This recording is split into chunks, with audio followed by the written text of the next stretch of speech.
Yes, what's up mga kabarks? Our content for today is tuturuan natin si Jasper sa proper walking na hindi ka hihilahin niya mga kabarks. So first, dapat nakatayo lang tayo at dapat nakaupo si Jasper.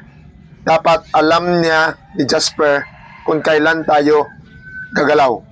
So yon. Yan mga kabarks. Okay, so dandahan lang. Yon. So nakita nyo si Jasper, parang gusto niyang lumayo. So hindi siya susunod. Pero dapat mga kabarks, yung tali niya, higpitan nyo.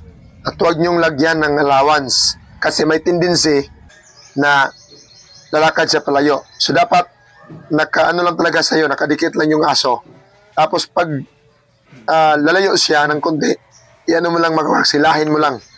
Parang malaman niya na binabawalan siya na lalayo sa'yo. So yun lang mga kabarks.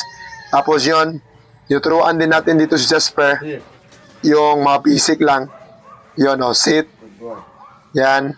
Tapos turn. O yun. Sit. Good boy.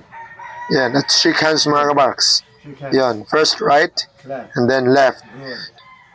At every time na ginagawa niya yung ano mo, inuutos sa kanya, sabihin niyo talaga, i-appreciate mo talaga yung aso sa ginagawa niya.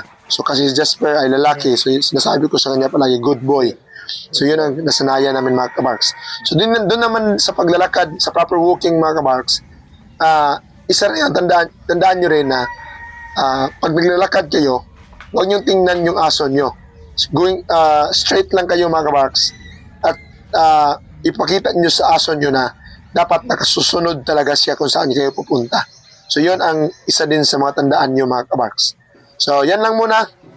Marami pa akong ituturo sa inyo. Yung mga basic lang talaga na kung paano mag-behave yung mga aso natin. Lalo na sa mga aso na katulad ni Jasper. Kasi ito sila talaga mga kabarks ay mahilig talaga mga habol ng mga aso, pusa. Pero pagtuturuan lang natin sila kung paano sila gagalaw, kung paano sila mag-behave, kahit may mga tao pa dyan, kahit may mga aso pa at pusa. Susunod naman sila mga kabarks kasi napaka-smart na mga aso na to. So, maraming salamat mga kabarks. Sana may natutunan kayo sa content ko ngayon. At huwag nyo rin kalimutan mga kabarks, pag naglalakad tayo kasama ang ating mga mahal sa buhay, dapat nakadikit palagi tayo mga kabarks. Kung lalayo man sila, kurutin mo lang ng konti.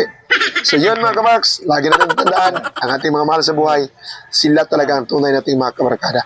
God bless po.